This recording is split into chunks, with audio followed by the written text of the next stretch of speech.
El día de hoy voy a hablar sobre los diferentes sistemas teóricos en la psicología que han pasado en el tiempo, los cuales son el estructuralismo, el funcionalismo, la Gestalt, el psicoanálisis, la reflexología rusa, la psicología rusa y el conductismo norteamericano. El estructuralismo, para empezar, tiene sus antecedentes en Wilhelm Wundt, considerado padre de la nueva psicología.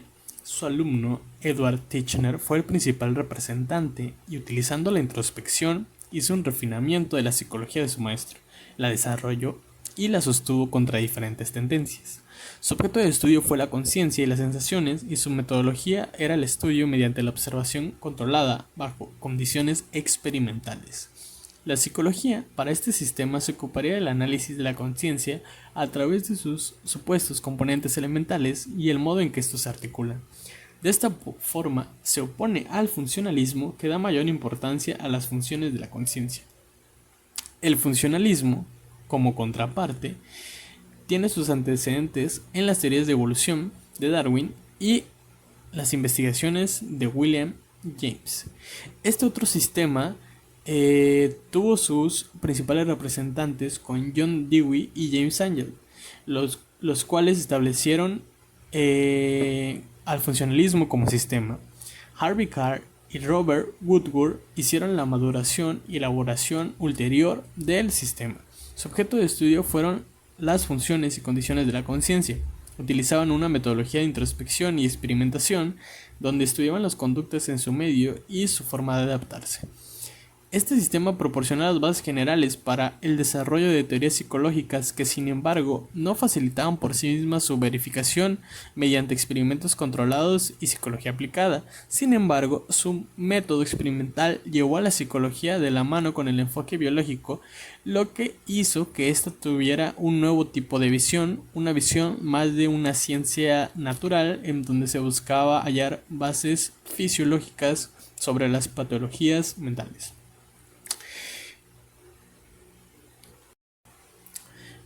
Después vamos a tener a la psicología de la Gestalt, la cual fue todo un movimiento revolucionario que tuvo como antecedente la introspección de fenomenología ingenua de Franz Ventrano, además de las contribuciones de Ernst Mach y Christian Bohr-Ehrenfels con su teoría de la cualidad gestáltica.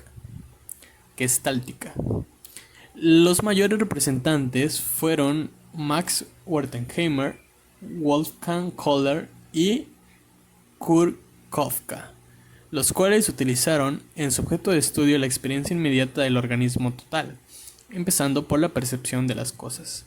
Estos estudios llevaron consigo un método de experiencia inmediata no analizada mediante introspección ingenua.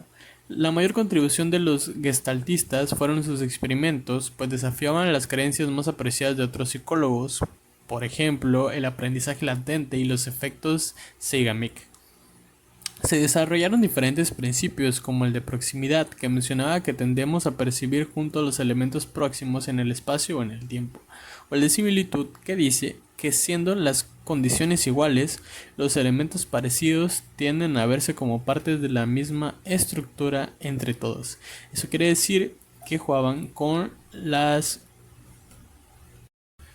mentes de las personas que eran parte de los experimentos y con sus sentidos de visión al realizarle diferentes pruebas en donde se ven diferentes formas y estructuras. Uno de los sistemas que, sin embargo, cambió por completo el camino y la visión que otras personas tenían en la psicología fue el psicoanálisis. Este sistema encuentra su mayor y máxima representante en Sigmund Freud. Originario de la República Checa y médico de profesión, se convirtió en uno de los personajes más populares en la psicología.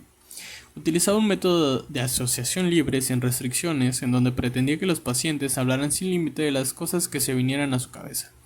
Introdujo el término inconsciente como su principal objeto de estudio y que este era posible analizarse únicamente a través de los sueños.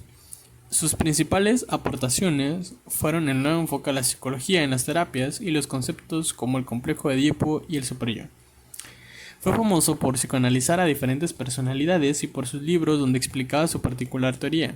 Sus discípulos siguieron expandiendo el psicoanálisis, pero con diferentes enfoques, que hasta la fecha se siguen estructurando. El psicoanálisis fue uno de los más grandes sistemas, ya que involucraba nuevas teorías y nuevas concepciones acerca de los trastornos y patologías como las neurosis, y que éstas venían por pensamientos reprimidos que teníamos en el inconsciente. La reflexología rusa como sistema fue una de las bases que precedieron al conductismo, y su máximo exponente fue Iván Pavlov.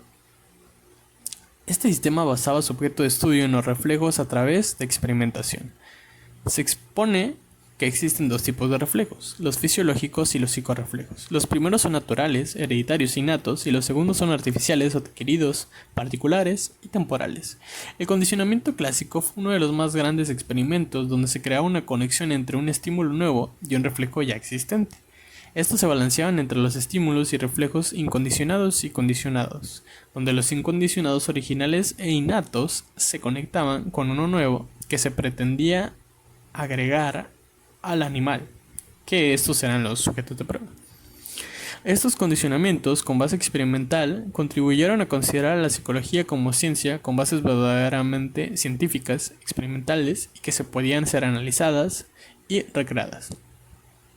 Para este sistema, los trastornos psicológicos provienen de las alteraciones patológicas del sistema nervioso central y que las neurosis, por ejemplo, venían determinadas por la ruptura del equilibrio entre procesos excitatorios e inhibitorios en la corteza cerebral. La psicología soviética, también parte de la psicología rusa, parte de los postulados del régimen socialista por revolucionarios que buscaban darle un tono del mismo sistema a todas las ramas de la sociedad y de las ciencias. Es por eso que este sistema parte de bases ideológicas marxistas de la historia, que buscan dar explicación psicológica en base a los contextos sociales que se experimentan. La psicología soviética tuvo sus principales exponentes en Vygotsky, Rubinstein y Pavlov. El primero intentó presentar las contradicciones conceptuales que tenía la psicología para llevarla a un modelo más científico. Para él, los procesos psicológicos superiores tienen su origen en la sociedad y el desarrollo de los mismos viene contextualizado y condicionado con las relaciones que existen entre los hombres. También menciona que solo una concepción materialista de la historia puede conducir hacia una psicología científica capaz de superar los problemas del idealismo y el mecanicismo. Rubinstein creó los principios de la psicología soviética, que era el principio de unidad psicofísica, el de desarrollo de la psique, el histórico-social, el de la unidad de la teoría y la práctica y el de la unidad entre la conciencia y la actividad.